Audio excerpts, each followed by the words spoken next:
India نے آپ کو کشمیر سے بھی یوں مکھی کی طرح نکال کے باہر پھینک دیا، افغانستان کے معاملے میں بھی آپ کو مکھی کی طرح نکال کے باہر پھینک دیا، وہ جو چاہے گا۔ جو بائیڈن ان کو فون کرتا نہیں اور مودی ان کا فون اٹھاتا نہیں۔ کا بھی ذکر کیا جو افغانستان پہ ہو رہا تھا اور پاکستان کو ہی نہیں بلایا گیا جو سب سے بڑا سٹیک ہولڈر ہے، جسے دنیا ساری کہہ رہی ہے کہ ہمیں یہ کام کر کے دو۔ جب آپ چیئرمین ہی ہندوستان کو دیں گے، مودی اس کا چیئر کر رہا ہوگا، تو آپ ایکسپیکٹ کرتے ہیں کہ اس کو پاکستان کو کوئی حصہ دینے کی وہ مالک نہیں ہے اس کا۔ اس اجلاس کی صدارت ہندوستان کر رہا ہو، نریندر مودی کر رہا ہو، اور اسے پتا ہو کہ افغانستان کے اوپر اجلاس ہو، پرائم منسٹر عمران خان یا اور امریکہ اور ویسٹ آپ کو کہہ رہا ہو کہ طالبان کو نیگوشیٹنگ ٹیبل پہ لائیں، اجلاس ہو رہا ہے اور پاکستان باہر ہو۔ میں یہ سمجھتا ہوں کہ جو بائیڈن کی جو بات کی جا رہی ہے، اس سے زبردست آپ کے وزیر اعظم کیا بات کر سکتے ہیں اگر آج ان کی پرائرٹی نہیں ہے؟ جب آپ لوگ ان کو وار اینڈ ٹیرر پہ چاہیے تھے تو پھر روزانہ ٹیلی فون کالز آتی تھی۔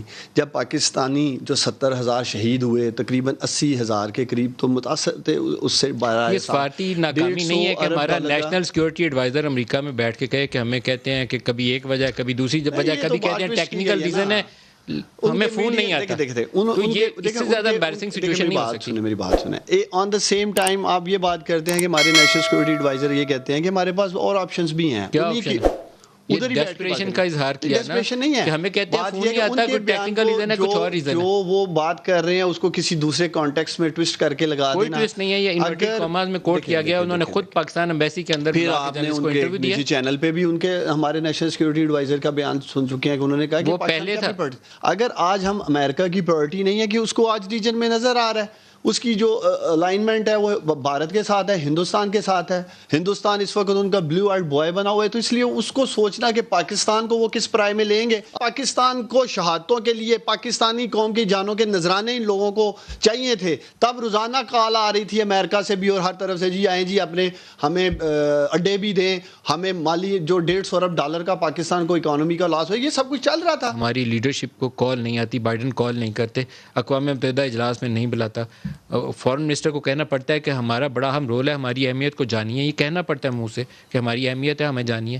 یہ کیا ایشوز کیا ہیں اس میں، ہوا کیا؟ وہ کشمیر کا ایشو ہو، اس کے اوپر یہ 14 ممبرز کی ریزولوشن فائل نہیں کر سکے سلامتی کونسل کے اندر۔ اور اب مجھے یہ بتائیے، پاکستان کا ایک ہی تو مسئلہ رہ گیا، موحد یوسف صاحب جگہ جگہ جا کر یہی ٹکرے مار رہے ہیں اور خود کہہ رہے ہیں ہمیں فون کرو، ہمیں فون کیوں نہیں کرتے، ہمیں فون کیوں نہیں کرتے۔ ہم میں سے تو کسی نے نہیں کہا، یہ خود مرے چلے جا رہے ہیں ان کی کال کے لیے۔ اب اگر ان کی کال نہیں آ رہی تو اس میں اتنا ہلاک ہونے کی کیا ضرورت ہے؟ پھر اب ایک طرف آپ کو بہت مسل دکھانے کا شوق ہے، دوسری طرف آپ مرے چلے جا رہے ہیں، جاتے ہیں آپ جا کے کبھی ایک کا ترلا مارتے ہیں، کبھی دوسرے کا منتیں کرتے ہیں۔ ابھی جو امریکی وزیر دفاع ہے اس کا فون ان کو نہیں آیا، ان کا فون وہیں گیا جہاں جانا چاہیے تھا، جہاں ان کو لگتا تھا کہ بہتر ہے وہاں ہونا چاہیے۔ اور ابھی جو انڈیا کی بات کی سلامتی کونسل میں جو ہمیں نہیں بلایا گیا، کیا کریں نا، انڈیا وہ جو ہے وہ بلا رہا تھا، اس کا مطلب ہے انڈیا نے آپ کو کشمیر سے بھی یوں مکھی کی طرح نکال کے باہر پھینک دیا، افغانستان کے معاملے میں بھی آپ کو مکھی کی طرح نکال کے باہر پھینک دیا، وہ جو چاہے گا وہ آپ کریں گے۔ ایک تو ایشو ہے میرے لیے بڑا پرابلمٹک ہے کہ یو این سیکورٹی کونسل کے افغانستان کے اوپر اجلاس میں ہم کیوں نہیں تھے، لیکن اس وقت امریکن پرائرٹیز شاید یہی ہیں کہ وہ ہماری آرم ٹویسٹ کرنا چاہتے ہیں، تو کیا کرنا چاہیے تھا پاکستان؟ جب کشمیر کا واقعہ ہوگا اور وزیر اعظم صاحب فرمائیں گے کہ کیا کریں، مجھے بتائیں نا، اسمبلی میں کھڑے ہو کے فلور آف دا ہاؤس کہیں مجھے بتائیں نا پھر میں کیا کروں، میں کیا کر سکتا ہوں۔ وزیر خارجہ ہمارے کہیں جنگ آپشن ہی نہیں ہے، جب ہمیں مودی اور ان کا آرمی چیف جو ہے وہ دھمکیاں دے رہا ہوگا، جب اس قسم کی بیانات اور اس قسم کی باتیں آئیں گی نا 22 کروڑ کے ایٹمی ملک سے، پھر یہی ہوگا کہ لوگ آپ کو پہلے گھر میں کوئی سیریس نہیں لیتا، اب ان کو باہر بھی کوئی سیریس نہیں لیتا، اور اس کا خمیازہ پاکستان بھگت رہا ہے۔ یہ پوچھ رہے ہیں ہمارے ساتھ کون ہے، چائنا آپ کے ساتھ ہے؟ سی پیک کے اوپر جو ہوا ہے، جو اندرونی کہانیاں ہیں، وہ اسد عمر صاحب نے تو کہہ دیا، میں بتانا نہیں چاہتا، لیکن وہ سب کو پتا ہے۔ آپ کے ایران جو ہے وہ آپ کے ساتھ کمفرٹیبل ہے۔ ایران نے جب آپ نے جو ہے سمٹ میں جانے سے انکار کیا اور اس کے بعد ایران نے جو ہے وہ کہا کہ ہم جو ہے وہ ٹیلی فون پہ بیٹھ جانے والوں کے ساتھ جو ہے وہ بات کرنا نہیں چاہتے۔ آپ اپنے ارد گرد دیکھیں تو صحیح، آپ دنیا میں آپ کے ساتھ کوئی نہیں ہے۔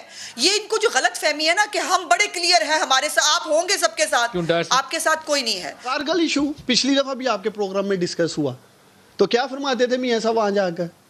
کیا کہتے تھے امریکن پریزیڈنٹ کو؟ جی میں آپ سے اکیلے میں بات کرنا چاہتا ہوں۔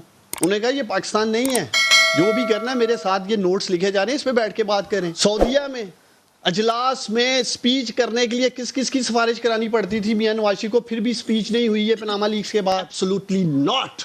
اڈے ملنے پہ پہلے اڈے دیے کس نے تھے؟ پہلے اڈے کس نے دیے تھے؟